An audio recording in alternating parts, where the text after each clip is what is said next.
le tremplin de l'actualité sur Radio Paraco.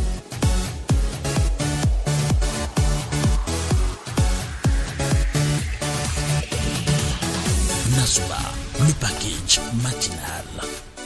Mercredi 22 mars de l'an 2023, 6 heures passées de 30 minutes dans tous nos studios. Jules Soubago et Estelle Olou à la partie technique. En direct avec vous, Prince Ernest. Ce que tu penses vraiment, tu le deviens. Ce que tu ressens, tu l'attires. Ce que tu imagines, tu le crées. N'attends pas que les événements arrivent comme tu le souhaites. Décide de vouloir ce qui arrive et tu seras heureux. Ce que tu penses, tu le deviens. Ce que tu ressens, tu l'attires. Ce que tu imagines, tu le crées. N'attends pas que les événements arrivent comme tu le souhaites. Décide plutôt de vouloir ce qui arrive et tu seras heureux. Bonne méditation à chacun et à tous sur Radio Bénin émettant de Parakou. Prince Ernest à l'animation et à la coordination de Nassoba ce matin. Eh bien, tout le plaisir est pour nous de vous retrouver tout à l'heure, c'est-à-dire dans 2 minutes environ. Nous vous ouvrons notre standard pour que vous opiniez un peu sur le sujet suivant.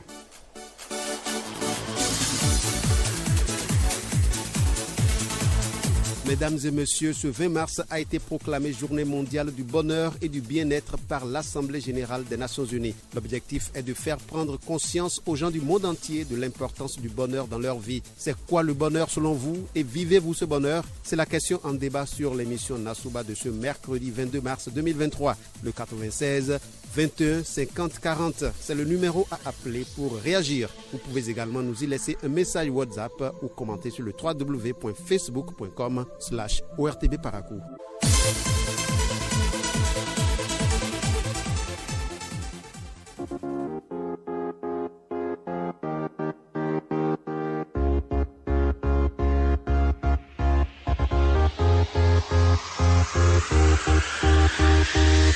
Opinion.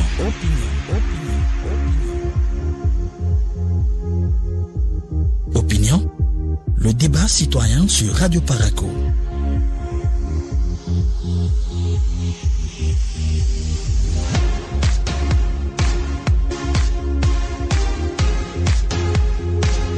Opinion.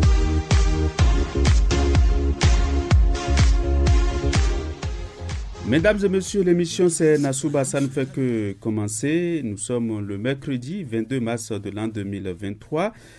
Eh bien, le 20 mars dernier a été proclamé Journée mondiale du bonheur et du bien-être par l'Assemblée générale des Nations unies. L'objectif est de faire prendre conscience aux gens du monde entier de l'importance du bonheur dans leur vie. C'est quoi le bonheur selon vous et vivez-vous ce bonheur? C'est la question en débat sur l'émission Nassoba de ce mercredi 22 mars de l'an 2023. Le 96 21 50 40, c'est le numéro à appeler pour réagir. Vous pouvez également nous y laisser un message WhatsApp ou commenter le commentaire, bien entendu, sur le www.facebook.com/ORTB Parakou. Nous avons déjà un auditeur au bout du fil. Bonjour. Oui, bonjour, monsieur le journaliste. Bonjour, cher ami. Votre nom, s'il vous plaît? Mon nom, c'est Sabi Darissani André depuis Goumory dans la commune de Banikwara. Sabi Darissani André depuis Goumory dans la commune de Banikwara. Merci d'être là, Banikwara. Ok. Selon moi, d'aucuns pensent que le bonheur, c'est l'argent, avoir beaucoup d'argent. Selon moi, vraiment, je ne suis pas encore marié, mais quand on parle du bonheur, selon moi, c'est avoir une très bonne femme sur cette terre. Si vous avez une bonne femme, selon moi, c'est le bonheur et c'est le paradis.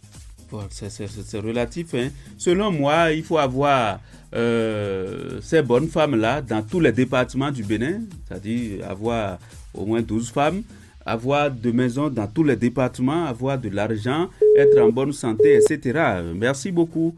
Merci, c'est relatif. Allez, 96 21 50 40, 96 21 50 40 et vous êtes avec nous, mesdames et messieurs. Ce que tu penses, tu le deviens. Ce que tu ressens, tu l'attires. Ce que tu imagines, tu le crées. N'attends pas que les événements arrivent comme tu le souhaites, mais décide plutôt de vouloir ce qui arrive et tu seras heureux. Voilà, pour être heureux aussi, c'est ça, hein, Estelle, pour avoir le bonheur, pour sentir le bonheur, comme on le dit. Jouir du bonheur, c'est aussi ça. Nous avons un auditeur au bout du fil. Bonjour. Bonjour, Alparacon. Bonjour, cher ami. Aziz Togoubio. Aziz Togoubio de Kandi. Bonjour, Prince Ernest. Bonjour, cher ami. Bon. Merci pour votre méditation. Merci beaucoup. Bon, le sujet aussi, il y a du bonheur, le bien-être avant cette proclamation. Parce que, sur moi, c'est ces organisations maintenant qui font qu'aujourd'hui, on n'a plus le bonheur, on n'a plus le bien-être. Ça existait avant que cette organisation ne naisse. Mais aujourd'hui, le bonheur, bon, moi, je ne sais pas quoi dire de bonheur et quoi dire aussi de bien-être. Si ce n'est qu'à nous-mêmes, population, nous vivons bien, nous avons le bonheur, mais ce sont ces organisations qui encore nous mettent dans ce que nous ne voulons pas. Et c'est là maintenant que nous, même Africains, nous devons être conscients. Soyons conscients de notre avenir, soyons conscients aussi de notre bonheur dont on avait, où nos parents, où le bien-être existait. Mais aujourd'hui, regardons le monde que nous vivons aussi. C'est Dieu à qui, à quoi et comment. Si aujourd'hui, on nous amène certaines institutions pour dire que voilà, si voilà ça. Voilà combien de nos enfants, de nos parents meurent tous les jours dans la rue ici par des attaques. On ne doit pas comme le faut. Moi, je suis là hier, j'étais allé Banikwara, au fond là-bas, là, mais c'est inquiétant. Parce que nos parents, nos parents ne sont pas quittés. Tout ça là. Où est le bonheur? Où est le bien-être? Si toi, tu es au centre ici, je vis bien, je mange bien, mais mes parents qui sont de l'autre côté sont inquiétants. Où est le bonheur? C'est des questions que vous vous posez finalement. C'est quoi le bonheur? Oui. C'est quoi le bonheur? Bon, tout ça, là, il faudra qu'on soit conscient. Hein, parce que moi, le sujet du jour, c'est un sujet qui est bienvenu, mais à nous tous d'être conscients. Pas parce que moi, je bien vis, j'ai le bonheur, mais j'ai aussi meurt de pain, bien sont inquiétants, et je vais dire que il y a le bonheur. Ces organisations-là, nous, quand réfléchir encore, ils voient le thème, ou bien voir comment est-ce que donner les noms, ou bien célébrer les journaux, ou bien célébrer certaines choses. Parce que sur le terrain, c'est autre chose. Moi, je dis que ce sont tes mecs qui nul ne doit être heureux tout seul. Merci beaucoup. 96 21 50 40. 96 21 50 40. Et vous êtes avec nous, mesdames et messieurs. Le 20 mars a été proclamé Journée mondiale du bonheur et du bien-être par l'Assemblée générale des Nations unies. L'objectif est de faire prendre conscience aux gens du monde entier de l'importance du bonheur dans leur vie. C'est quoi le bonheur selon vous et vivez-vous ce bonheur? C'est la question en débat sur l'émission Nasouba de ce mercredi 22 mars 2023. Le 96 21 50 40 est à votre portée et nous y sommes déjà. La rubrique Opinion de Nasouba, nous vous attendons impatiemment. Auditeur en ligne, bonjour. Bonjour. Antarugado. Confédération. Comment allez-vous ce matin? Je vais très bien. Voilà. C'est quoi le bonheur selon vous? Et puis, est-ce que nous sommes heureux tel qu'on le pense, tel que les autres l'ont dit? Merci beaucoup. Nous étions heureux en Afrique. Nous étions heureux. L'Afrique, Dieu a béni l'Afrique. On était heureux. C'est les organisations qui ont détruit notre nation. C'est là où ils prennent des décisions, comme si ce sont eux qui sont les maîtres de cette planète, en oubliant le créateur des cieux et de la terre. C'est par là que les choses commencent. Voyez-vous ce qui se passe aujourd'hui. Ça fait pitié. Et ce sont eux qui vont nous donner conseil pour du bonheur. Nous savons très bien qu'il y avait une bonheur avant qu'ils ne créent ces organisations. Hier, voyez-vous, d'abord, le père de la famille donne de la joie à la famille. Et parle avec ses enfants, avec ses épouses. Aujourd'hui, regardez ce que nous avons créé d'abord. Ils nous ont envoûtés vers le ciel et vers la terre. Je vous donne un simple exemple. Nos enfants, de nos jours, d'abord c'est la télé qui tourmente le cerveau de nos enfants. Nous voilà pour rien. Ça, là, ça donne quoi d'abord? Ça détruit d'abord le foyer. Un deuxième motif, l'enfant peut convoquer son père. Tout bien faire ce genre de choses. Troisième volet, il donne la liberté aux enfants. Soit bien, on n'a pas droit à frapper nos enfants. Regardez, ils amènent leur culture et on laisse pour nous. Alors, notre culture est la meilleure culture, c'est pour nous qui copient de l'autre côté. On ne parle du bonheur. Nous savons très bien qu'il y a du bonheur, bien avant qu'il ne soit présent. Les organisations la sont créées quand? Ça, c'est des préoccupations très très importantes que vous évoquez, mais nous, on n'a pas la réponse. Continuons à réfléchir. Donc, puisque c'est la rubrique opinion, vous allez pouvoir nous dire tout à l'heure, certainement en tarogado, ce que c'est que le bonheur. Mesdames et messieurs, le 20 mars a été proclamé Journée mondiale du bonheur et du bien-être par l'Assemblée générale des Nations unies. L'objectif est de faire prendre conscience aux gens du monde entier de l'importance du bonheur dans leur vie. C'est quoi ce bonheur selon vous et vivez-vous ce bonheur? C'est la question en débat sur la rubrique Opinion de Nassouba de ce matin. Déjà 6 heures passées de 42 minutes dans tous nos studios. Même heure à Djougou et à Tchaourou. Nous avons un message WhatsApp ou Facebook déjà.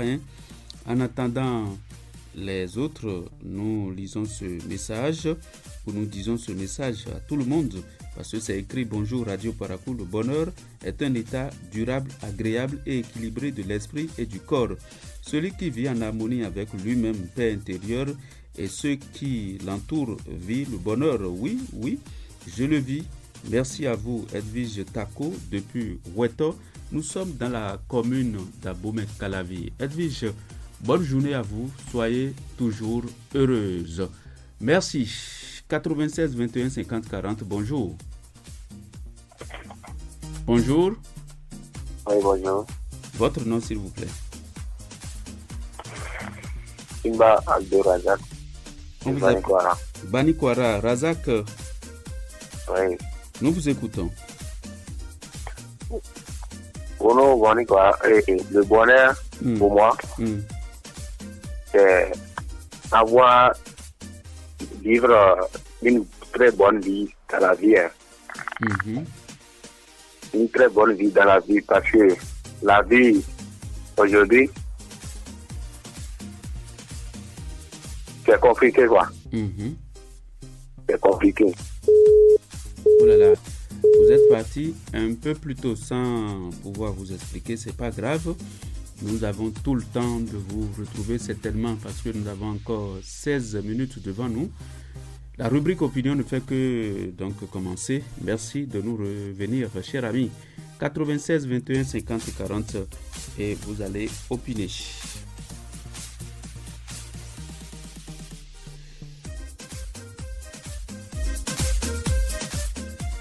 « 96 21 50 40, bonjour. Bonjour, allô, cher ami. Oui, bonjour. Votre nom, s'il vous plaît. C'est Abdou Kadri, depuis Niki. Kadri. Non. Vous nous appelez d'où? Depuis Niki. Niki, nous vous écoutons. Ok, aujourd'hui, quand on parle de bonheur, vraiment, il n'y a plus de bonheur aujourd'hui. Il n'y a plus de bonheur aujourd'hui? Il n'y a plus de bonheur. Ah? Oui. Pourquoi vous le dites? Si vous voyez avec moi, le bonheur, mais avec les ONG créées aujourd'hui, il n'y a plus de bonheur. Les ONG créées aujourd'hui, il faut voir comment est-ce qu'ils font des choses. Des enfants qui doivent faire beaucoup de choses, surtout des enfants qui aujourd'hui qui convoquent les parents et vont voir. Où se trouve ce bonheur? Vous vous posez la question? Oui, où se trouve ce bonheur? Mais à l'enfant que tu dois apporter le bonheur, et c'est l'enfant qui te convoque, mais le bonheur là se trouve où aujourd'hui? Vous voyez, en Afrique, il n'y a plus de bonheur. Le bonheur, c'est aussi la justice, mon cher ami. Ok, merci beaucoup. Merci. 96 21 50 40, mesdames et messieurs. Aujourd'hui, nous parlons du bonheur. Voilà, c'est quoi le bonheur? Parce que le 20 mars dernier a été proclamé Journée mondiale du bonheur et du bien-être par l'Assemblée générale des Nations Unies. L'objectif est de faire prendre conscience aux gens du monde entier et de l'importance du bonheur dans leur vie. C'est quoi le bonheur selon vous et vivez-vous ce bonheur? Nous vous attendons au même numéro 96 21 50 40. Bonjour. Oui, bonjour, mon père. Aziz Togoubio, de retour. Je vais compléter. D'accord, nous vous Depuis hier, quand j'ai vu ça sur le forum, je me suis approché de ma grand-maman pour dire que qu'après ton bonheur, le bonheur c'est le respect, la considération, l'amour, le partage, réciproque. Mais aujourd'hui, si certaines organisations viennent encore nous dire encore la loi, nous donner encore des leçons, où est le bonheur? Ce sont eux qui vont dire de faire ci, de faire ça. Ce sont eux qui vont nous éduquer, qui vont nous dire comment manger, comment dormir, comment parler à nos enfants, comment faire l'amour avec nos femmes, comment faire ci, comment faire ça. Où est le bonheur? C'est pas bien de vous dire tout ça? C'est pas bien de nous, on le savait, on connaissait ça avant eux. Mais maintenant, ça nous maintenant, comme l'a dit mon frère en tant que gars, ça nous maintenant d'être science, la conscience maintenant. La renaissance africaine, c'est de ça que moi je parle. Ça. Aujourd'hui, monsieur le journaliste, moi je suis pas heureux, hein. Et je ne suis pas heureux parce que quand je vois mes proches souffrir tous les jours que Dieu fait, ça fait mal. Aujourd'hui, on parle de l'ORTB, la radio. Dans d'autres localités, on ne vous reçoit pas. Moi, ici, maintenant, ce matin, je vous ai reçu. Mais hier, j'étais à Banikwara, à son comment on appelle la localité où il y a eu attaque. J'ai été voir mes parents, mais la manière dont ils souffrent, ça fait mal. Tout ça, il faudra quand même qu'on soit conscients, nous les Africains, pour que ce qu'ils disent d'autres là, ce que nous avons. Ça dit pour être heureux, il faut avoir joui du droit à l'information. À l'information, à tout. Mais est-ce qu'il a certaines informations fiables, hein? Pas des informations masquées. Fiables. D'accord. Et maintenant, ça nous met de voir comment faire pour quand même parvenir au bonheur que nous avions. Et puis il y avait l'harmonie. Parce que quand il y a l'harmonie au sein de nous là, nous serons forts. Mais comme eux ne veulent pas qu'on soit forts là, il faut quand même qu'ils amènent des lois là, scélérates, pour pouvoir nous diviser et rayer. C'est ça. C'est ça qui se passe au Bénin aussi. Pour le bonheur. Merci. Merci beaucoup. Où est le bonheur? C'est la même question que nous nous posons et vous devez répondre. Nous avons un auditeur au bout du fil qui va pouvoir répondre à la question. Bonjour. Oui, allô, bonjour. Bonjour. Votre nom? Samourou Sabit Dangouré depuis Banikwara, Boarou. Samirou. Samourou Sabit Dangouré. D'accord, nous vous écoutons. Le bonheur, ça vient d'abord le respect des parents. Respecter sa maman, son papa. C'est de là, il y a le bonheur c'est de là le bonheur commence d'abord. Quant à moi. D'accord. Pourquoi? Bon, c'est de là qu'il y aura la bénédiction du monde, de ta vie. Allô? Je vous reçois et c'est intéressant ce que vous dites. Vous dites? Nous vous recevons. Très intéressant ce que vous dites ce matin.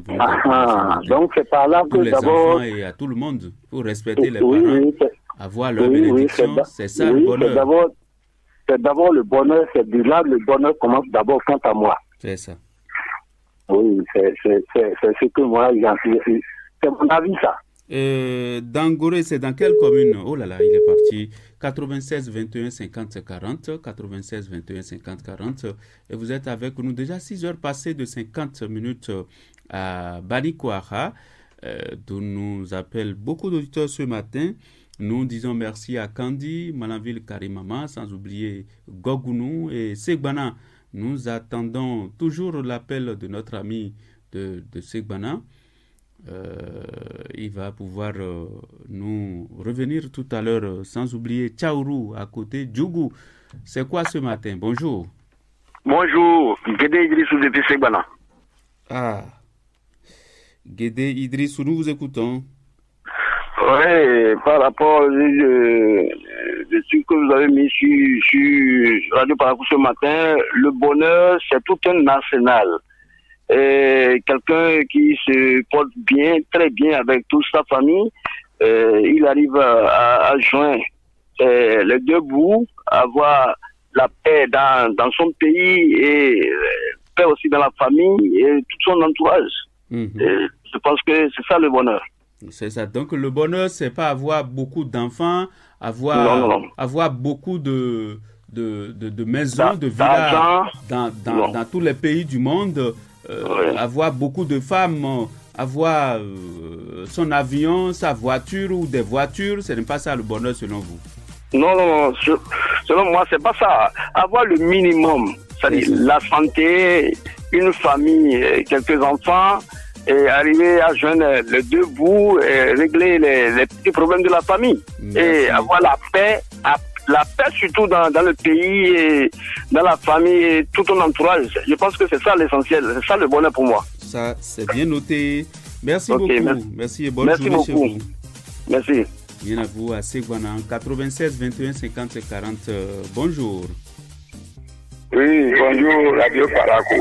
Bonjour, votre poste récepteur doit être discipliné. Oh là là, votre poste récepteur doit être discipliné. C'est coupé déjà. Ça fait plaisir. Alors, votre nom? Kouchoro Koko Jules. Monsieur Kouchoro, comment allez-vous? Ça va très bien. D'accord. Vous nous appelez d'où ce matin? J'appelle Paracou Banekane. Ah, nous vous écoutons. Moi, chez moi, c'est l'eau qui est de bonheur. Ah, c'est l'eau qui est le bonheur. Pourquoi vous le dites? Parce que tout ce qu'on peut faire dans la vie, s'il n'y a pas l'eau, c'est zéro. Tout ce qu'on peut faire dans la vie, s'il n'y a pas l'eau à côté, c'est zéro parce que l'eau, c'est la vie. C'est dans la vie, voilà, merci, à demain. Et quelle qualité d'eau? L'eau potable qui ne va pas nous rendre malades. L'eau potable qui ne rate pas les balades. Voilà. Mais si on a accouché, s'il n'y a pas l'eau, on ne peut pas laver l'enfant. C'est vrai. Tous les jours que Dieu fait, si l'on n'a pas trouvé l'eau, ça ne peut pas aller. C'est ça. Merci beaucoup. Merci, bonne journée chez vous. Merci. 96 21 50 40. 96 21 50 40 et vous êtes avec nous, mesdames et messieurs. Auditeur Rani, bonjour. Bonjour, Radio Paracou. Bonjour, cher ami, votre nom? Oui, c'est Yacoub. On vous appelle? Yacoub. Yacoubou. Vous nous appelez d'où? Depuis Sinandé. Depuis Sinandé. Oui. Nous vous écoutons. Bon, selon moi, le bonheur, c'est un bien disciplinaire. Avoir une bonne famille. Avoir une bonne famille. Et avoir un bon boulot. Avoir un bon boulot. Oui. C'est ça. C'est tout. Et avoir une bonne santé. Et avoir une bonne santé. C'est ça. Merci beaucoup, c'est noté, c'est relatif. Avoir une bonne famille, avoir la santé et puis de moyens pour résoudre ces petits problèmes. C'est déjà ça le bonheur. Estelle Oulou, c'est ce que pense notre ami Yacoubou de Sinandé. Merci beaucoup. 96 21 50 40. 96 21 50 40 et vous êtes avec nous. Allô, bonjour. Bonjour, cher ami. Bonjour, Watébé. Bonjour. Oui, monsieur Kwame Eric, depuis Kakikouka. Monsieur Kwame Eric. L'un des anciens amateurs de l'émission. Ça me fait plaisir de vous savoir à l'écoute ce matin. Alors, vous nous appelez d'où ce matin? Kakikouka. C'est dans quelle commune? Tchaourou, dans Beteli. Tchaourou, nous vous écoutons. Le bonheur, oui. C'est tout un national, comme quelqu'un l'a dit. C'est tout un national, comme l'a dit. Oui, mais c'est d'abord l'éducation. L'éducation. Que l'on a reçue. L'éducation et celle que nous donnons à nos enfants. Et celle que nous donnons à nos enfants. C'est ça. Parce que nous sommes bien éduqués. Et que nous avons des enfants bien éduqués. Oui. Je crois bien que l'homme peut vivre heureux. C'est ça. Mais oui. sans ça, vous n'êtes pas heureux. Voilà. Si l'on est bien éduqué et que les enfants sont mal éduqués, voyez-vous ce que ça va donner? C'est ça. Lorsque l'homme même n'est pas bien éduqué, on peut se créer des ennuis. Sinon, on se crée d'ailleurs des ennuis. Vous voyez. Donc, à côté de tout cela, il y a ce que les autres aussi ont déjà cité. Et avoir des familles, être en bon état, en bonne santé, tout ça. Merci beaucoup. Merci, c'est bien noté. Eh bien, mesdames et messieurs, c'est déjà la fin de la rubrique Opinion de ce matin. Entre autres choses, vous avez le journal Parler tout à l'heure à partir de 7h. Nous avons aussi la rubrique Grand Format qui traite ce jour des mutilations génitales féminines malgré les risques et complications potentiellement mortelles. Les mutilations génitales féminines MGF sont encore d'actualité dans le Nord Bénin. Nous allons vous en parler. Ce sera avec Samirat Chabi Mané, que nous recevons aussi tout à l'heure dans Ça se discute. Nous attendons donc le journal Parler en musique. Entre autres choses, vous avez la revue des titres des journaux qui ont paru ce jour. Vous avez les sports, les actualités au niveau local et national, sans oublier l'Inter. Nous sommes avec le groupe Brass Band Gangwe ce matin qui nous propose le titre Bobo Djohodo. Voilà, mesdames et messieurs, c'est toujours pour vous dire d'être patient, d'être heureux. Ce que tu penses, tu le deviens. Ce que tu ressens, tu l'attires. Ce que tu imagines, tu le crées. N'attends pas que les événements arrivent comme tu le souhaites. Décide de vouloir ce qui arrive et tu seras heureux.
Roland Tchanka, Bobo Djohodo, bonjour. Bonjour. Ça veut dire quoi, Bobo Djohodo? Bon, laisse tomber. Le jeu n'en vaut pas la chandelle, comme on dit. Voilà. Merci à chacun et à tous. Déjà 7h dans quelques secondes sur Radio Bénin Métan de Parakou. C'est l'heure du journal Parler. Mesdames et messieurs, ce sera une présentation de Roland Tchanka qui est déjà avec moi, vous le notez déjà. Estelle Olou et Jules Sobago s'occupent de la partie technique et de la mise en ligne de nos différentes émissions ce matin. Mesdames et messieurs, l'émission c'est Nassouba, ça se poursuit et c'est déjà le journal Parler. Merci d'écouter Radio Parakou, il est 7h. Le journal.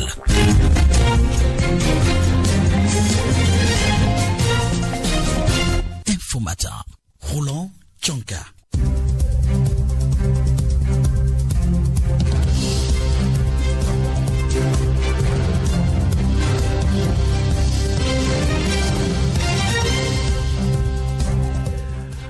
Mesdames et messieurs, bonjour et bienvenue à cette édition. Dans les titres, on ne change pas une équipe qui gagne.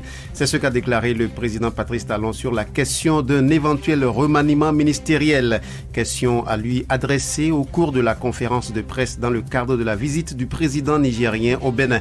Le chef de l'État a clairement fait savoir qu'il n'entend pas revoir l'équipe gouvernementale. Quelques journalistes et analystes politiques apprécient la décision dans un reportage à suivre. La Commission béninoise des droits de l'homme CBDH a reçu l'accréditation au statut A de l'Alliance mondiale des institutions nationales des droits de l'homme après la cérémonie de réception du certificat relatif à cette accréditation le 15 mars dernier. À Genève, en Suisse, les membres de la CBDH ont bénéficié hier d'une audience auprès du président Patrice Talon. La gestion de l'espace agro-pastoral dans la partie méridionale et au centre du Bénin reste difficile avec de fréquents conflits meurtriers entre agriculteurs et éleveurs. Des événements douloureux qui se soldent souvent par des pertes en vies humaines dans les deux camps et d'importants dégâts matériels. Les derniers en date se sont déroulés dans la commune de Dassazoumé il y a quelques jours de cela, nous rappelle Bouhari Sambo, coordonnateur de l'organisation pastorale Udo Perzo Colline que vous allez entendre dans cette édition.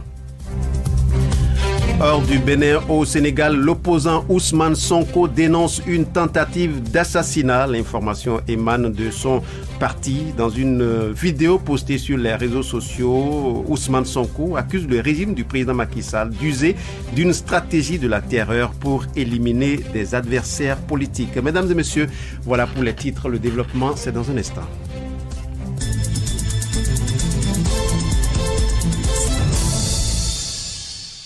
On ne change pas une équipe qui gagne. C'est ce qu'a déclaré le président Patrice Talon sur la question d'un éventuel remaniement ministériel. Question à lui adressée au cours de la conférence de presse dans le cadre de la visite du président nigérien au Bénin. Le chef de l'État a clairement fait savoir qu'il n'entend pas revoir l'équipe gouvernementale. Quelques journalistes et analystes politiques apprécient la décision dans cet élément réalisé par Vitis Aroche. Alors, est-ce que le Bénin fera un remaniement très bientôt? Parce qu'on sort des élections législatives. Moi, je ne l'ai pas envisagé. Patrice Talon met ainsi fin aux rumeurs qui font croire un probable remaniement ministériel après les élections législatives du 8 janvier dernier. Pour le directeur de publication du quotidien Fraternité, des signes ont annoncé cette volonté de Patrice Talon. Moïse Dossoumont. Lors de ces élections, il y avait 5 ou 6 ministres, mais peut-être un peu plus, qui étaient candidats. À l'arrivée, quelques-uns sont passés, d'autres ont été recalés. Mais curieusement, tous ceux qui sont passés ont démissionné du Parlement et ont été maintenus au gouvernement. À partir de ce moment-là, on pourrait estimer qu'ils n'étaient pas prêts à remanier son équipe. Si certains ministres avaient laissé tomber leur fauteuil ministériel pour se retrouver au Parlement, d'office, le remaniement s'imposait. Mais déjà, quand les démissions commençaient par s'enregistrer, que tous les ministres élus ont renoncé au mandat législatif, il fallait s'attendre justement à ce que Patrice Talon ne renouvelle pas son équipe gouvernementale. Et c'est ce qu'il a confirmé par la suite. C'est son choix. Francis Elo-Jatade, analyste politique. S'il estime que les ministres continuent de lui donner satisfaction, c'est lui qui doit répondre à la fin de son mandat de la conduite des affaires publiques.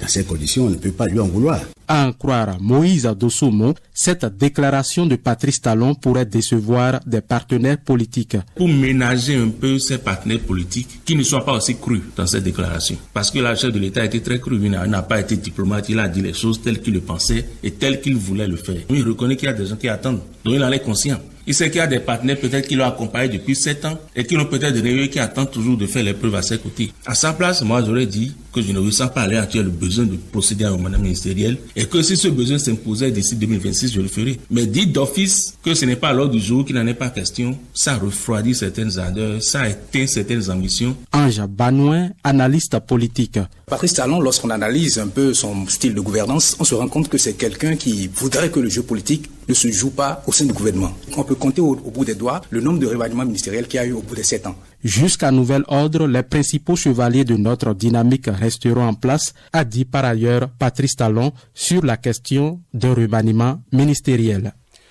Vitis Aroche sur Radio Paracou. Je vous l'annonçais en titre, la Commission béninoise des droits de l'homme CBDH a reçu l'accréditation au statut A de l'Alliance mondiale des institutions nationales des droits de l'homme. Après la cérémonie de réception du certificat relatif à cette accréditation, le 15 mars dernier à Genève en Suisse, les membres de la CBDH ont bénéficié hier d'une audience auprès du président Patrice Talon. Clément Kapochichi, président de la CBDH. Cette accréditation est attendue depuis 20 ans par le Bénin. Nous l'avons obtenue en 40 mois et 12 mois après, le certificat nous a été délivré à Genève. Le statut A est un indicateur de développement. C'est l'indicateur 16A.1 des ODD qui met à notre charge plus de responsabilités. Le Bénin a désormais son mot à dire partout où les questions des droits de l'homme sont posées. Nous sommes venus échanger avec le chef de l'État sur comment nous pouvons, en tant que statut A, contribuer effectivement à la promotion et à la protection des droits de l'homme au Bénin. Cette institution, installée depuis 4 ans, a fait son travail en toute indépendance, sans aucune ingérence de l'État. Le président de la République a quant à lui souhaité que la Commission puisse continuer à jouer son rôle en toute intelligence et sans aucune influence pour permettre au Bénin de grandir et d'aller toujours de l'avant en matière de protection des droits humains. Je vous l'annonçais en titre également, le Bénin et la Belgique renforcent leur coopération militaire. Une délégation d'officiers belges est à Cotonou dans le cadre de la 21e session de la commission mixte militaire entre les deux pays. Les deux parties vont évaluer les différentes activités menées dans le cadre de cette coopération.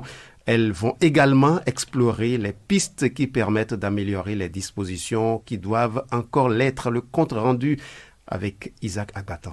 La coopération militaire bénino-belge, vieille de plus d'une vingtaine d'années, est la plus active des coopérations militaires béninoises de par la tenue régulière des commissions mixtes, COMIX. Le directeur de cabinet du ministère de la Défense nationale rappelle quelques acquis à mettre à l'actif de cette coopération militaire. Colonel Abdoul Baki Sani Bachabi. Le renforcement des capacités en ressources humaines à travers la formation des personnels dans les écoles et centres de formation belges. L'organisation conjointe d'exercices militaires, le soutien à la participation des forces armées béninoises aux opérations de maintien de paix, l'appui à la sécurité maritime dans le golfe de Guinée. Le partenariat militaire entre le Bénin et la Belgique a été formalisé par la signature de l'accord cadre de coopération militaire le 18 octobre 1999. Mais la pandémie du Covid-19 a ralenti les activités de ces dernières années. La chef de la délégation se réjouit donc de la tenue des travaux de la COMIX à Cotonou.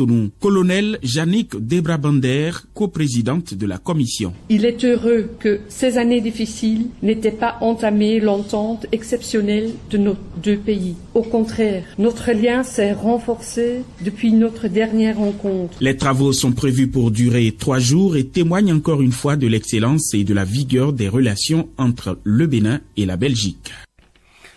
Merci à vous, Isaac Agbatan. La gestion de l'espace agro-pastoral dans la partie méridionale et au centre du Bénin reste difficile avec de fréquents conflits meurtriers entre agriculteurs et éleveurs.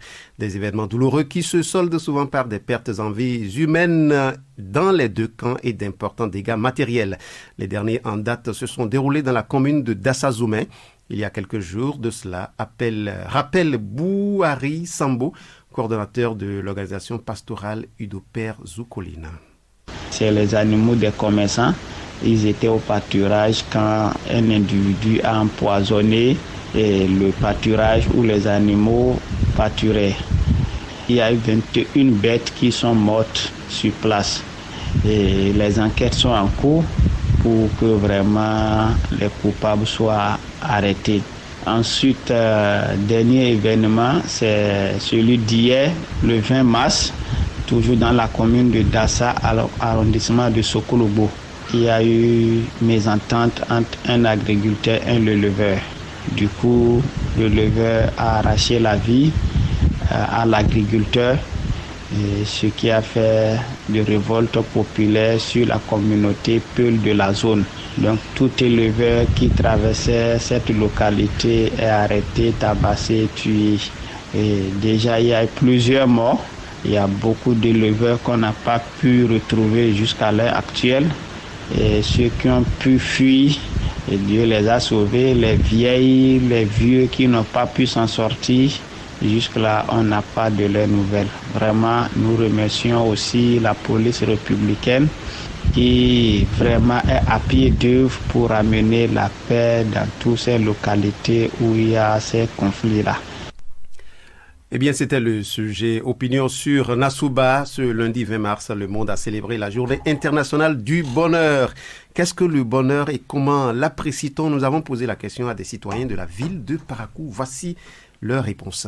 Le bonheur, c'est accepter tel que les choses sont, c'est de savoir vivre le présent tel que le présent est. Le bonheur pour moi, c'est d'avoir un cœur apaisé, ne pas avoir des soucis, par exemple psychologiques, être à l'aise. Pour moi, le bonheur, c'est d'avoir tout d'abord la paix du cœur. Avec la paix du cœur, il y a aussi avoir les biens matériels, parce que sans ça, je ne suis pas sûr qu'on pourra faire quelque chose ici. Pour moi, le bonheur, c'est tout ce qui vous met à l'aise. Le bonheur, c'est avoir la paix du cœur, avoir aussi les biens matériels, un peu aussi de l'argent, donc c'est parvenir aussi à subvenir à ses besoins. Le bonheur, c'est d'avoir pas à me soucier de quelque chose. J'ai ce que je veux. C'est la joie de vivre, être heureux, quels que soient les obstacles qui se présentent. Bon, on peut définir le bonheur comme être en joie. Les gens se sentent rassurés. On est plus épanoui, on ne manque de presque rien en termes de suffisance minimale. C'est tout ce qui rend l'homme content. Le bonheur, pour moi, c'est bien être. Comment réussir sa vie, comment on peut répondre à ses propres besoins. Le bonheur, c'est d'être heureux. Pour moi, le bonheur, c'est le fait d'être heureux. C'est savoir vivre bien. Tout simplement dit, il faut savoir vivre avec ses semblables. C'est un état d'âme heureux, pas de malchance, pas d'adversité.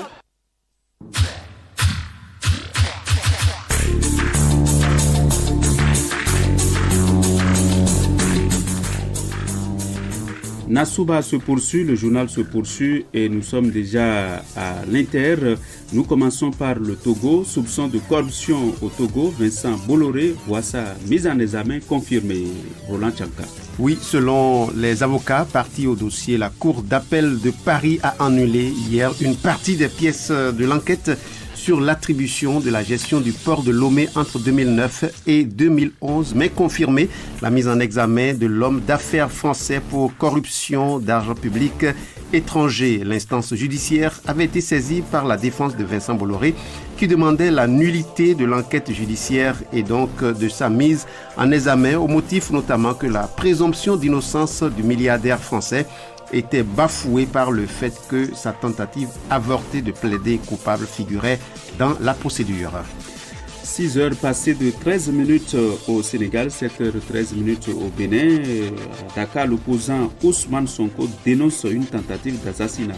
L'information émane de son parti. Ousmane Sonko se trouve depuis le 16 mars dans une clinique privée de Dakar où il reçoit des soins après avoir affirmé s'être senti mal à cause du gaz lacrymogène envoyé par des forces de l'ordre lors de son transfert vers le tribunal de Dakar où s'est tenu son procès en diffamation contre un ministre.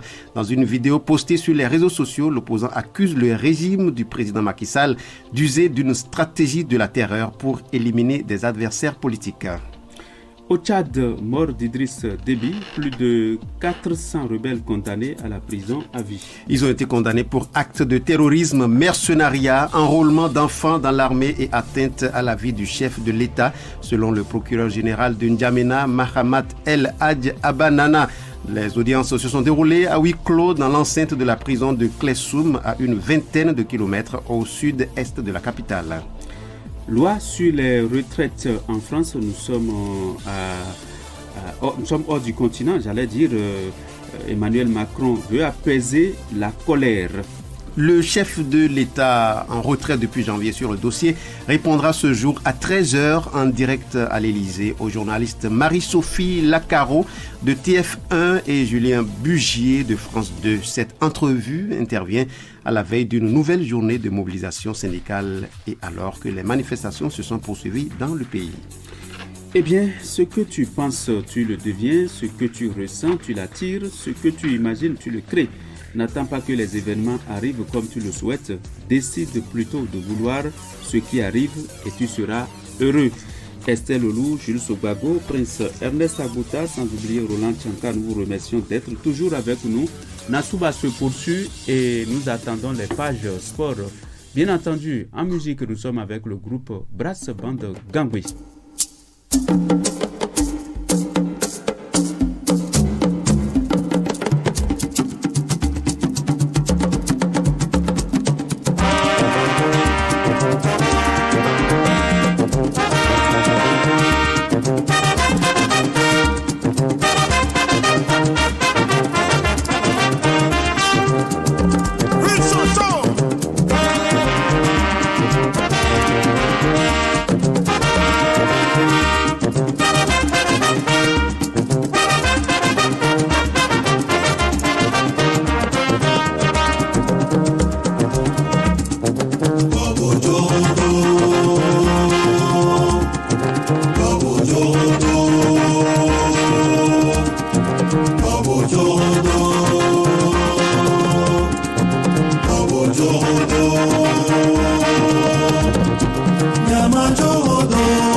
Nassouba se poursuit le groupe Brass Band Gangway, c'est ça, hein? C'est ça, j'y arrive, il nous accompagne, nous invite à la patience, au pardon et à tout. C'est ça aussi, être heureux. N'est-ce pas, Silas Ayadji? C'est bien ça. Vous êtes là pour les sports pendant qu'il est 7h passées de 20 minutes. Eh bien, nous allons parler tout à l'heure des éliminatoires CAN Côte d'Ivoire 2023, Bénin-Rwanda, acte 1. Et nous allons parler également de la GIF 23. Les jumelles Agbo honorent les footballeuses du Koufo. Autant de choses sur cette page sport. Mesdames et messieurs, merci de vous repositionner pour suivre donc les sports. C'est parti. Les sports, Estelle Loulou. Les sports.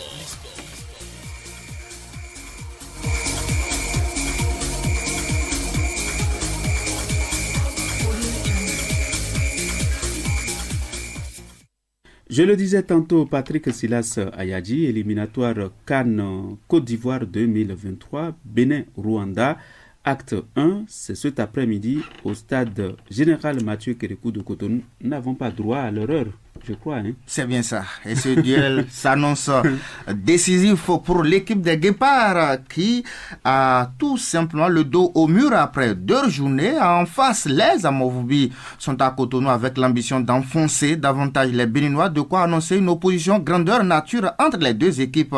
C'est à 16h GMT au stade général Mathieu Kérékou de Cotonou. Et hier déjà, en conférence de presse d'avant-match, le technicien franco-allemand de cette équipe des Guépards du Bénin a reconnu qu'il n'a pas assez de temps, mais l'important, c'est bien sûr prendre 3 points déjà dans l'acte 1 de cette confrontation entre Béninois et Rwandais. Gagne notre or. Après une séance d'entraînement et encore pas au complet, puisqu'il y a 4 joueurs qui sont arrivés que hier dans la nuit, on n'aura qu'une seule séance d'entraînement qui est celle-ci qui va venir avec l'effectif au complet. Donc on va évidemment mettre quelque chose en place. Nous avons envie d'avoir une équipe conquérante. On est dos au mur, il y a 0 point, on n'a pas le choix. Il faut y aller, donc c'est une organisation qui va être simple. Il faut attaquer, marquer des buts et gagner ce match. Comment y parvenir? Je pense qu'on a quelques idées sur le sujet, parce qu'on connaît les joueurs évidemment, même si on les a pas eu à l'entraînement. Hier, il y a eu 18 ou 19 joueurs, et aujourd'hui seulement on est au complet, avec 2 joueurs quand même qui sont suspendus comme vous le savez, et qui ne pourront pas jouer ce match-là. Donc on va faire en sorte de mettre une organisation simple en place, mais très conquérante.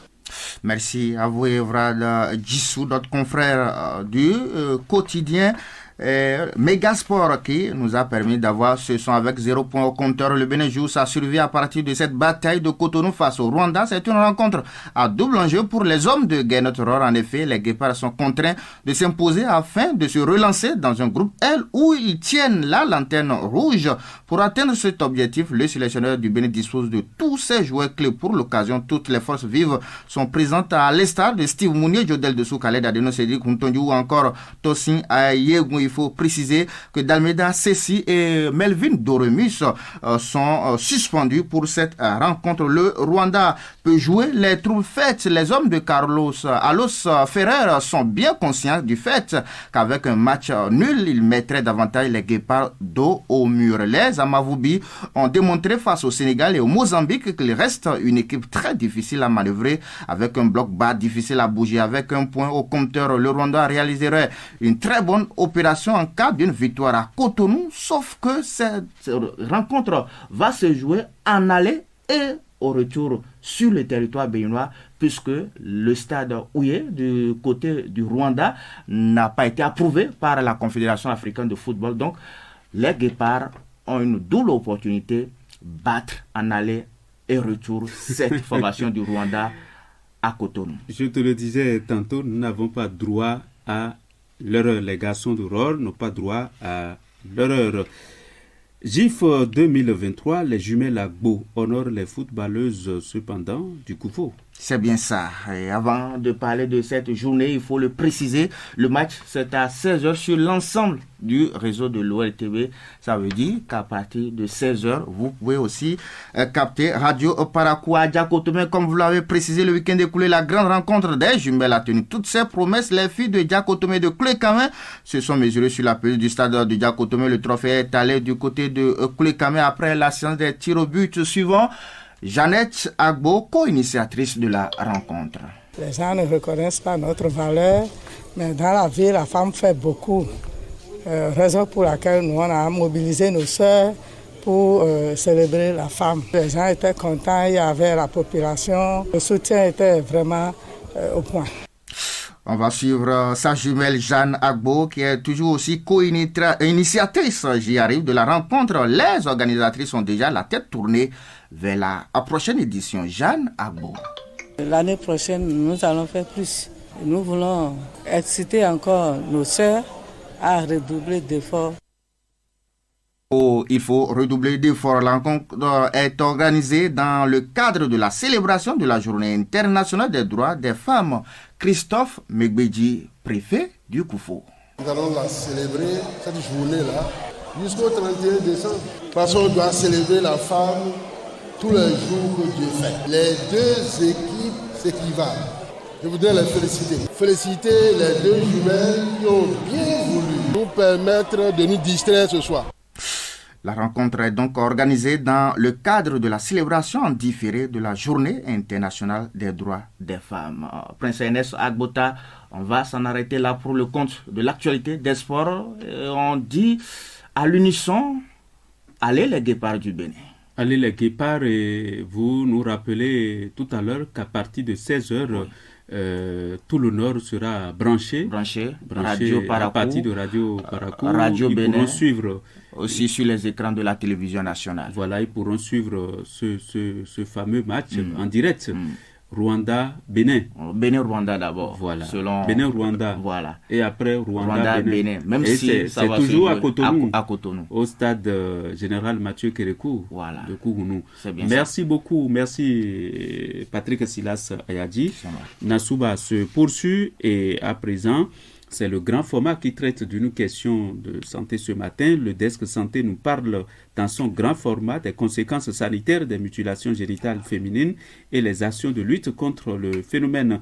C'est une signature de Samirat Chabi Manish.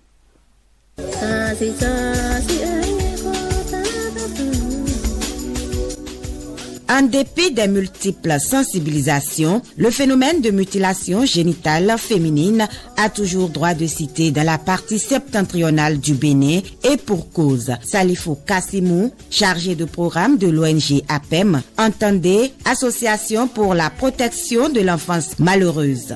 Toujours la perception selon laquelle il faut forcément le faire si on veut avoir une vie accomplie, si on veut avoir une vie couronnée de succès, il faut forcément passer par la mutilation génitale féminine. Cela voudra dire, dans ces localités, cette perception, cette manière de voir les choses persiste. Ces populations, jusqu'à présent, n'ont pas compris les conséquences engendrées par cette pratique au niveau de la jeune fille. Mais qu'est-ce qu'une mutilation génitale féminine? Véronique Toy-Fodé, ministre des Affaires sociales. Toutes les interventions aboutissant à une ablation partielle ou totale des organes génitaux externes de la femme ou autres lésions des organes pratiquées à des fins non thérapeutiques. Une résurgence remarquée par l'autorité préfectorale. Djibril Maman Sissé, préfet du Borgou.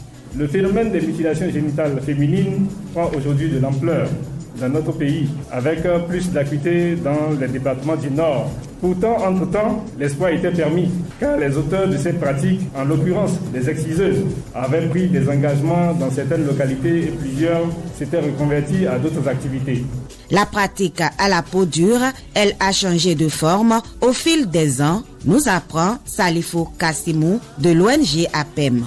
Cette pratique est devenue vraiment clandestine. Les acteurs, les bourreaux, ceux qui pratiquent ces mutilations génitales le font de façon très cachée, dans les hameaux, dans les fermes et très loin des acteurs de lutte contre la traite des enfants, des acteurs de lutte contre les violences faites aux filles et aux femmes. Et les arguments ne manquent pas pour justifier cet acte qui pourtant viole les droits à la santé, à la sécurité et à l'intégrité physique des femmes et des filles. Rufin Akio, sociologue, enseignant-chercheur.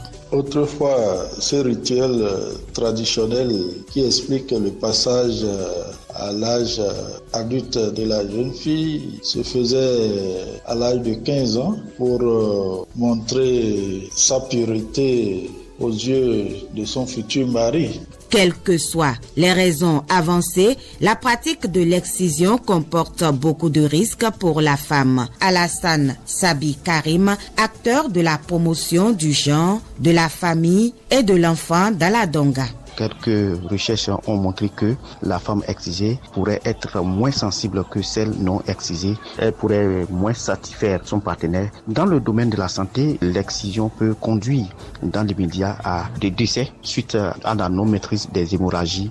Une femme excisée peut également contracter des infections. Elle peut également connaître des difficultés d'accouchement qui pourraient la conduire vers la mort. Au ministre des Affaires sociales de renchérir, Véronique Toy-Fodé. Elles sont douloureuses et traumatisantes et ont des conséquences néfastes, immédiates ou durables sur les victimes, à savoir les hémorragies, la sensibilité fortement diminuée pouvant aller à la frigidité, l'épanouissement personnel menacé, le bonheur conjugal compromis, l'accouchement difficile, sans oublier les fistules obstétricales qui conduisent à l'exclusion sociale. La loi prévoit des sanctions à l'encontre des contrevenants, rappelle Alassane Sabi Karim de la promotion du genre, de la famille et de l'enfant de la Donga. La loi 2003 du 3 mars 2003 renforcée dans le code de l'enfant, c'est la loi 2015-08 du 8 décembre 2015. La loi prévoit par exemple une peine de 3 ans à 5 ans d'emprisonnement avec une amende qui peut aller à 3 millions. Tout complice peut être sanctionné par les mêmes peines des personnes qui n'ont pas apporté une assistance à personne en danger. Ils encourent des peines également allant de 6 mois à 2 ans d'emprisonnement avec des amendes de 250 000 à 500 000 francs CFA. Le gouvernement, en collaboration avec ses partenaires, ne cesse de déconstruire ses croyances ancestrales aux conséquences désastreuses afin de donner une dignité à la fille, mère de demain.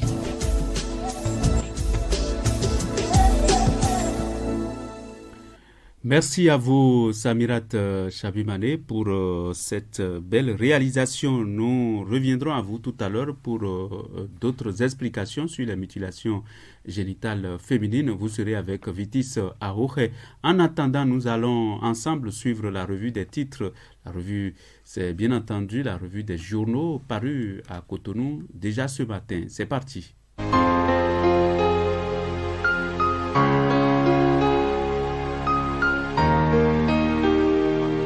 Avec fraternité pour commencer, éliminatoire de la Coupe d'Afrique des Nations, les Guépards face aux Amavoubi, la relance ou l'adieu à la CAN 2023, entrée libre et gratuite pour le public. Docteur Denis Rodonou sur le gain facile et la cybercriminalité, citation, le système éducatif comporte des failles et incite les jeunes à la facilité. Accréditation du Bénin au statut A de l'Alliance mondiale des institutions nationales de droits de l'homme, les lauriers du président Talon à la CBDH. L'événement précis pour continuer, lutte contre la corruption au Bénin sous Talon, le FMI salue les avancées, droite des lacunes et fait des recommandations. Condamnation du Bénin pour insuffisance du cadre juridique relatif aux déclarations de patrimoine pour les personnalités politiques et aux fonctionnaires. Accréditation au statut A de l'Alliance mondiale des institutions nationales de droits de l'homme. Le Bénin fait un grand pas. Talon félicite la CBDH. Émission d'un mandat d'arrêt international contre Poutine. Le diplomate Jean-Pierre Edon dénonce une justice à deux vitesses à la CPI. Après l'événement précis, nous sommes à la une du quotidien Le Meilleur. Malgré la traque, les arnaqueurs continuent de sévir. Désormais, ils se font passer pour les agents du FNM. Info Matin pour continuer. Périple dans l'obtention des pièces administratives au Bénin et si on remplaçait l'attestation de résidence par le CPI. Le coopérant pour continuer. Nouvel exploit diplomatique. Le Bénin au statut A de l'Alliance mondiale des institutions nationales de droits de l'homme. Matin libre pour continuer. Bénin en opposition parlementaire. Pas de répit pour la Cour. Annonce de l'Union islamique du Bénin. Le jeûne musulman démarre demain. Antoine Fadoran, spécialiste de la drépanocytose. Un enfant drépanocytaire n'est pas un enfant à qui on peut jeter du gari, dixit le spécialiste. Le matinal cette fois-ci, microcrédit à la FIA, l'alerte du FNM et de la NSSFD sur les cas d'arnaque. Un numéro vert pour dénoncer les indélicats. Bénin intelligent, vie des femmes, l'autonomie au bout du digital. Docteur Flavien Dovonou, il y a crise de l'eau et de l'assainissement, confie l'enseignant-chercheur à Bénin intelligent. Le journal La Boussole, indice de bonheur 2023, le Bénin régresse sérieusement par rapport à 2020. Frontière Nigeria-Bénin via Kalale, un militaire nigérien tue 2 Béninois.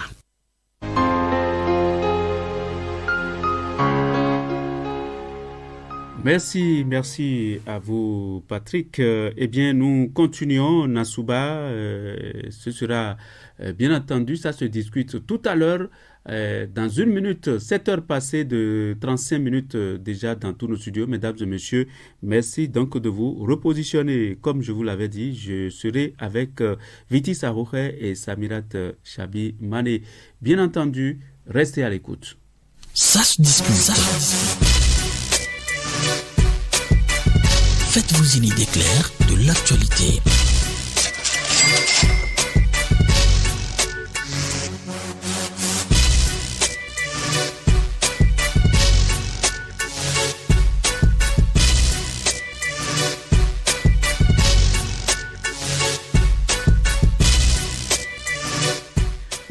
Samirat Chabimane, bonjour et bienvenue. Prince Ernest Agota, bonjour et bonjour à tous nos fidèles auditeurs. Vitis Aouche, bonjour. Bonjour Prince Ernest Agota, bonjour Samirat Chabimane et bonjour à tous les fidèles auditeurs de Radio Parakou. Bonjour Vitis. Tout le plaisir est pour nous de vous savoir à ce rendez-vous. Samirat, malgré les risques de complications potentiellement mortelles, les mutilations génitales féminines sont encore d'actualité dans le Nord Bénin. Vous avez su bien le dire tout à l'heure, un état des lieux qui motive le gouvernement et les ONG spécialisées à poursuivre la lutte contre le phénomène. Mais pourquoi ce phénomène est si têtu? Et Samirat, c'est vous qui avez fait le grand format, c'est vous qui avez signé le grand format. Pourquoi un phénomène si têtu? On a quand même eu dans ce document un sociologue qui a essayé d'expliquer pourquoi le phénomène a aussi la peau dure. Vous voyez, c'est un peu sociologique. C'est culturel aussi. Donc, tout ce qui relève de nos ancêtres, de notre culture, a tendance à ne pas disparaître aussi facilement. Donc, c'est ce qui peut expliquer quand même cela. Dans certaines parties de notre pays, notamment dans le septentrion, le Borgo et la Liborie en font partie. On ne peut pas ne pas citer aussi la Takura et la Donga. Donc voilà un peu, les ONG ont quand même pu travailler sur le sujet et ont relevé que malgré les sensibilisations, malgré le fait qu'on a appelé les exciseuses à déposer le couteau et qu'on leur a proposé de se reconvertir, qu'on a mis à leur disposition même les fonds pour faire autre activité, ce couteau-là est quand même passé quelque part dans leur robe ou sous leur lit et elle s'attelle à le faire jusqu'à présent. Vitis Arouche, tout porte à croire que les sensibilisations ne portent pas et que la loi ne fait plus peur aux acteurs et aux actrices de la mutilation génitale féminine. Exactement, les sensibilisations, Prince Ernest Agota, il y en a à foison. Depuis des lustres, le gouvernement béninois, sinon l'État béninois est en train de lutter contre ce phénomène-là. La lutte contre les mutilations génitales féminines n'a pas commencé avec le régime actuel. Vous vous rappelez, en 2003, sous le président Kérékou, il y avait une loi qui a été adoptée en 2003, la loi relative, la loi 2003, je crois, -03 portant protection des femmes et des filles. Et cette loi-là punit également les acteurs qui s'adonnent à cette pratique. Mais la loi n'est pas respectée, cette loi n'est pas respectée, même si cette loi prévoit des sanctions, des peines d'emprisonnement et même des peines d'amende. La pratique demeure toujours dans le septentrion notamment, oui, mais parce que vous savez... déjà attraper une personne pour lui appliquer la loi, c'est-à-dire que la pratique a carrément changé de visage. On ne le fait plus comme... La pratique continue au nord parce que Samirat Chabimane l'a dit tout à l'heure, c'est un phénomène culturel, c'est socio-culturel, c'est ancré dans les habitudes. Et puis, en 2021, à part la loi de 2003 qui punit la pratique, en 2021, récemment, Prince Ernest Agota, il y a eu, sous le régime actuel, une loi qui a été votée et qui punit également cette pratique-là. Il s'agit de la loi relative aux infractions commises du fait du sexe, qui décourage également la récidive en matière de mutilation génitale féminine. Mais c'est bien dommage qu'on continue à parler des mutilations génitales féminines. Je n'ai jamais appris aussi que quelqu'un a été surpris ou bien arrêtés, mais dans le... Oui, il faut surprendre pour punir, parce que les gens ne le font plus au vu. Est-ce que les communautés à la base, est-ce que les communautés à la base sont-elles mises à contribution? Est-ce que les rois sont mis à contribution dans la lutte contre ce phénomène? Les communautés sont complices, et si on parle de rois aujourd'hui, je ne sais pas, je ne peux pas dire que j'en ai vu qui protègent, mais je pense que ces personnes-là sont les gardiennes de la tradition d'une manière ou d'une autre. Peut-être qu'elles sont de connivence, je ne sais pas, mais je peux pas non plus l'affirmer. Mais aujourd'hui, la chose existe, on en parle, les ONG en parlent, mais qui le fait? On n'en attrape jamais personne. On n'attrape jamais personne, donc c'est assez bizarre, c'est complexe ce qui se passe, et en même temps, ça porte atteinte à l'intégrité physique et morale de la femme. Profitez, Samirat Mané, pour leur développer encore les conséquences, répétez les conséquences de... L'excision, déjà, c'est une opération, et une opération a besoin d'un minimum de précautions. Vous voyez, est-ce que ces précautions sont respectées? Je ne puis le dire, mais toutefois, quand ce n'est pas respecté, vous voyez, il y a déjà, on peut être sujet à une infection. À long terme, on peut ne pas du tout concevoir, et quand on a la chance de concevoir, on peut, lors de l'accouchement, avoir des problèmes pour accoucher, ou même après avoir développé une fistule obstétricale.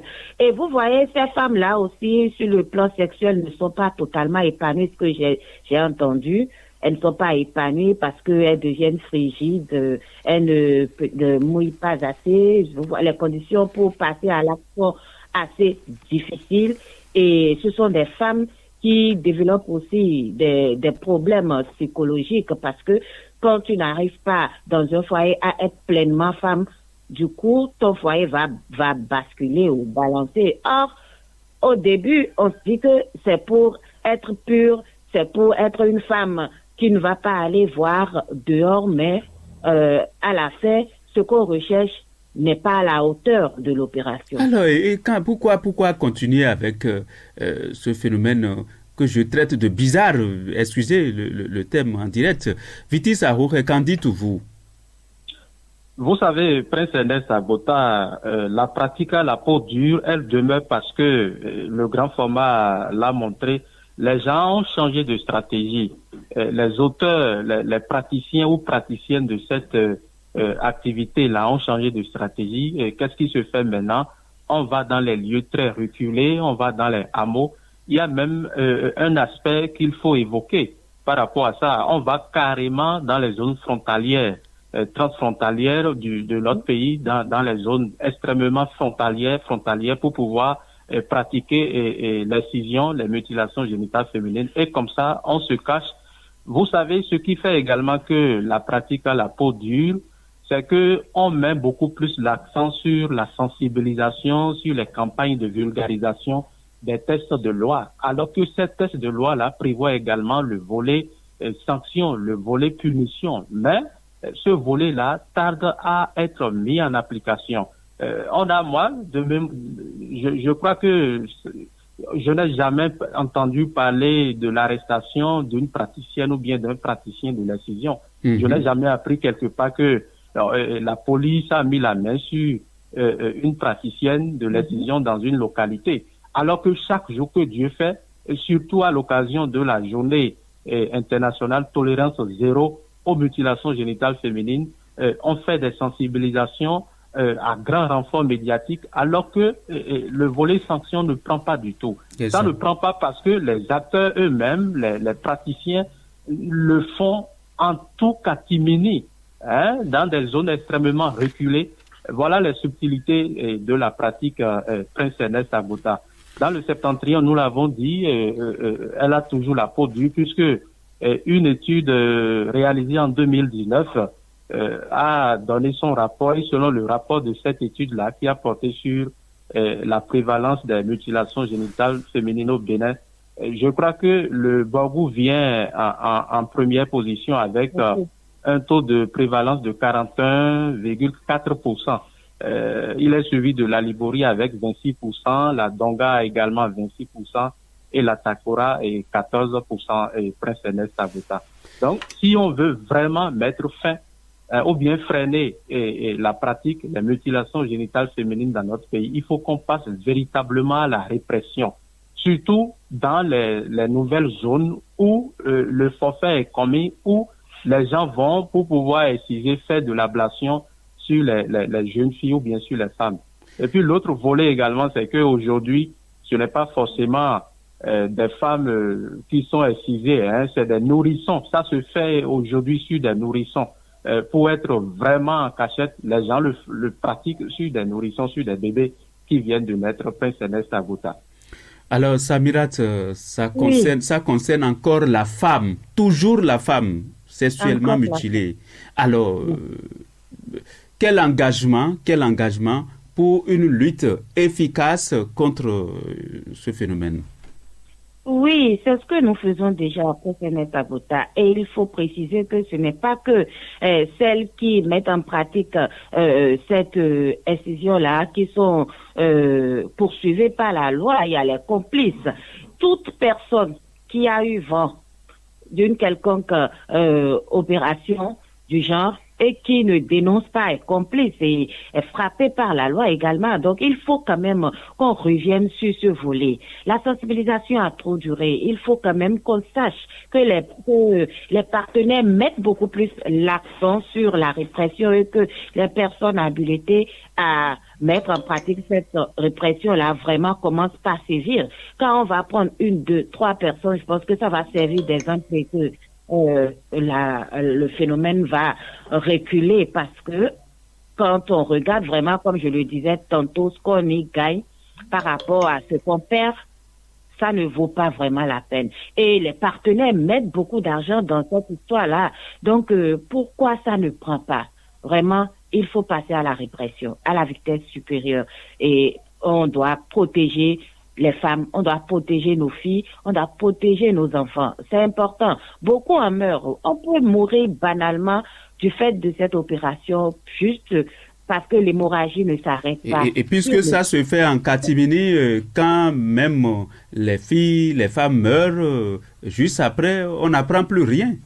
On ne peut pas entendre parce que ce n'est pas quelque chose à dire. On sait que la loi est là. Est-ce que vous pensez que celles qui pratiquent ça ne savent pas que la loi existe?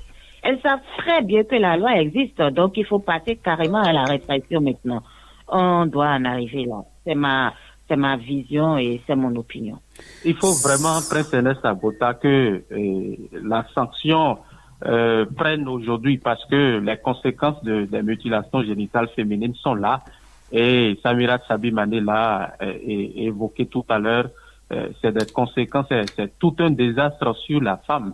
Parce que la femme qu'on a excisée, qui a connu une ablation de son organe génital, c'est une femme réduite, elle n'est pas une femme complète. Elle est handicapée. Elle est handicapée, c'est une femme handicapée et psychologiquement, cette femme-là n'est pas épanouie, elle va se sentir complètement réduite, une femme qui n'est pas en réalité une femme, une demi-femme, je peux dire, Prince Ernest Agbota. Et puis il y a également les fistules, ça peut engendrer également des fistules. Aujourd'hui, dans le pays, on parle de fistules. Les experts l'ont dit, Samirat l'a dit tout à l'heure. Exactement. Donc, l'excision peut également provoquer des fistules. Vous êtes hors de la société, vous ne pouvez pas rester avec les autres membres de la société. Voilà. Donc, il est temps qu'on passe vraiment à la répression dans cette pratique-là, Prince Ernest Agbota. Je vous remercie pour toutes ces analyses et toutes ces propositions.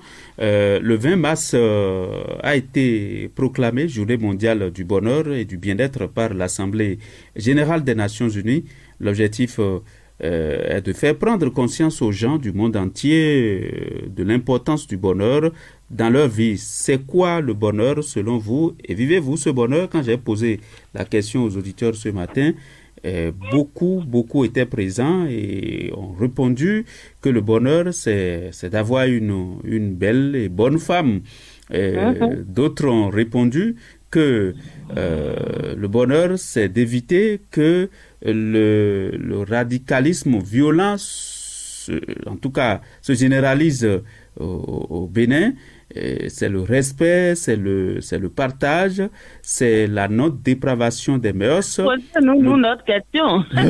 Le bonheur, c'est la justice, c'est l'harmonie, c'est le respect des parents, etc., la santé, la paix, la famille, entre autres choses. Voilà ce qui a été dit par la plupart des auditeurs interrogés. Vous, Samirat, c'est quoi le bonheur chez vous? Et puisque c'est relatif, c'est quoi le bonheur chez vous et comment vous le vivez? Le bonheur est vraiment relatif, c'est un état, hein, et un état peut changer. C'est comme l'eau que vous avez, vous pouvez avoir de l'eau chaude comme vous pouvez avoir de l'eau tiède ou de l'eau vraiment froide ou même de l'eau solide, vous voyez. Le bonheur relatif est d'une personne à une autre. On peut quantifier le bonheur. Ce qui fait mon bonheur peut ne pas du tout faire le bonheur d'une autre personne. Et dans un même environnement, dans les mêmes conditions, on peut ne pas vivre la même chose. C'est-à-dire, ce que moi je ressens dans les mêmes conditions, que toi peut ne pas être pareil. Vous voyez, pendant la matin, quelqu'un il dit que lui il a chaud et il transpire. Donc, c'est comme ça, moi, oui, bien sûr. Oui. Au même moment, vous avez déjà 3 vestes avec un pull en bas et puis on ne sait plus autre quelque chose. Le bonheur, c'est vraiment un peu comme ça. C'est pour quand même imaginer le bonheur, ce qui fait le bonheur chez vous ne peut pas faire peut-être mon bonheur. Moi, aujourd'hui, par exemple, je me suis levée, je suis en bonne santé. Je sais que je vais pouvoir manger cette journée. Je suis déjà heureuse juste pour ça parce qu'il y a des personnes qui cherchent juste à lever le petit doigt ou même à bouger, qui ne peuvent pas bouger du tout de leur lit. Je ne peux pas me comparer à ces personnes-là. Et peut-être demain, mon bonheur sera un autre désir. Je peux dire que je veux juste changer d'habit, je sais pas. Le bonheur est vraiment relatif. Aujourd'hui, je me dis que je suis en bonne santé. C'est très important pour moi. Mes enfants vont bien. C'est important pour moi. J'ai un boulot. C'est très important. Et ce qui peut mettre à mal tout cela peut entamer mon bonheur. Vitis Arouche, bon, peut-être pense le contraire. Le bonheur, c'est relatif. Vitis peut penser le contraire. Non, je ne pense pas le contraire, Prince Ernest Agbota. Le bonheur, c'est très relatif. Hein. C'est une notion très relative dans la mesure où ce qui fait mon bonheur peut ne pas faire votre bonheur. La conception que moi j'ai du bonheur, c'est que le bonheur, c'est lié à la santé selon moi. La santé, le bien-être et puis la paix. Et puis, Prince Ernest Agbota, il y a quelque chose que je voudrais ajouter. Le bonheur, votre bonheur en réalité, ça ne dépend pas entièrement de vous. C'est vrai, chacun doit travailler pour s'assurer le bonheur, pour construire son bonheur, mais le bonheur dépend également de certains facteurs extérieurs, des facteurs... Quels sont ces facteurs, Vitis Arouche? Ça m'intéresse. Oui, ces facteurs-là, c'est d'abord votre entourage, c'est votre environnement social là où vous vivez. C'est aussi les lois du pays, les lois du milieu où vous vivez, Prince Ernest Agbota. Donc, le bonheur ne dépend pas seulement de soi, ça dépend également de certains facteurs externes.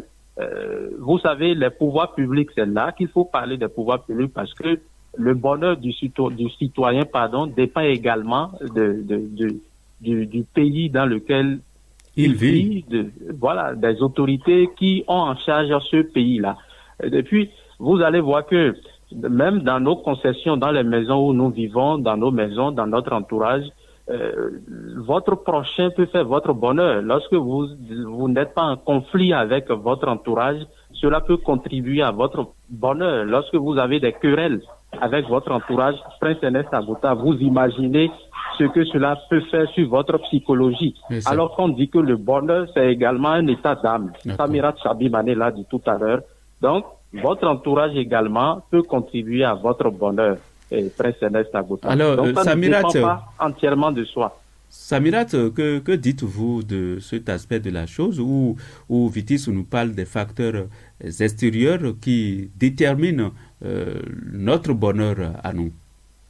Bien sûr, quand vous avez par exemple un travail et que vous êtes en conflit par exemple avec vos supérieurs, vous savez que vous ne pouvez pas être productif par exemple. C'est un peu ça. Vous ne pouvez pas être productif et aller au travail sera comme une corvée pour vous. Or, vous êtes tenu à le faire. Donc, c'est un peu aussi ça, l'entourage. C'est un tout, c'est une chaîne. Le bonheur, c'est une chaîne. Voilà, un peu. Quand vous devez être quelque part et que dès que vous arrivez, tout le monde se tait ou bien les gens partent, on vous laisse seul, vous ne pouvez pas être heureux. Donc, il faut être aussi en harmonie avec l'extérieur, en harmonie avec tout ce qui vous entoure pour vous considérer heureux. Vous ne pouvez pas être heureux tout seul non plus. Oui, ça. Le bonheur, c'est le partage. Donc, vous rejoignez ceux qui ont dit que le bonheur, c'est aussi le partage ce matin. Bien sûr, il y en a qui sont vraiment riches, qui ont tout, qui ne manquent de rien, mais ils ne sont pas heureux. Oui, ça. Bien sûr. Donc, le fait, c'est vraiment relatif. On peut être riche sans être heureux. Bien sûr, le bonheur, c'est aussi de savoir se contenter de ce qu'on a. Il ne faudrait pas, dans la quête de ce bonheur-là, t'adonner à des pratiques qui vont te ramener ailleurs ou bien qui vont te déshonorer. Le bonheur, c'est déjà d'accepter sa condition et de lutter pour l'améliorer, pourquoi pas. Mais de ne pas s'adonner à des choses que peut recommander. Merci beaucoup à vous, Samirat. Oui, si vous le permettez, très rapidement. Oui.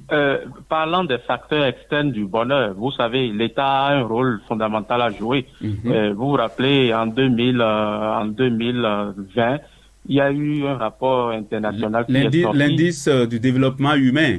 Et le rapport, c'est exactement le World Report. Le World Health Report, quelque chose comme ça, voilà, en 2019. Ça traitait de l'indice du développement humain au Bénin. Vous savez, dans ce rapport, il est dit que le Bénin fait partie des pays où on vit très heureux dans le monde. Le Bénin doit être le 3e pays en Afrique, après l'île Maurice et puis la Côte d'Ivoire. Donc, c'est dit que l'État également doit travailler, il le fait déjà, au bonheur des citoyens, parce que le rapport s'est fondé sur un certain nombre de critères. Quand on veut parler de pays heureux dans le monde, il y a des critères. Il y a l'espérance de vie, certes. Il y a également les institutions politiques, il y a la liberté, il y a également les prestations sociales. Donc, l'État a un rôle à jouer dans le bonheur des citoyens. Merci beaucoup à vous, Viti Sarouche. Merci à Samirat. Et bonne journée à vous, bonne journée de travail. À tout un chacun de nous, Jules Sobago, Estelle Olou, Prince Ernest Agbota, sans oublier les auditeurs à l'écoute. Je leur apprends que nos émissions se poursuivent. Eh bien, Nassouba, pour le compte... Si vous le permettez, le rapport dont je parlais, c'est le World Happiness Report. Merci Viti Sarouche. Merci. On aura le temps d'en parler encore une autre fois sur nos antennes. Merci beaucoup et c'est déjà la fin de Nassouba de ce matin du mercredi 22 mars 2023. Merci à chacun et à tous et à très bientôt.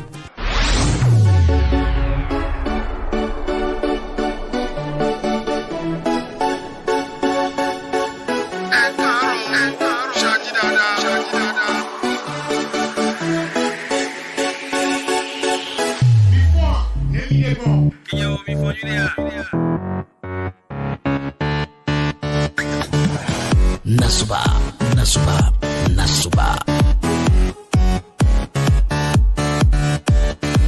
Bonjour.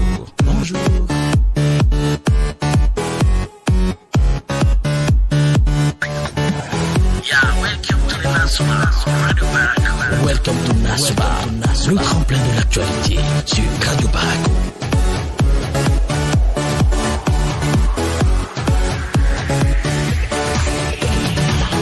Nassouba, le package matinal.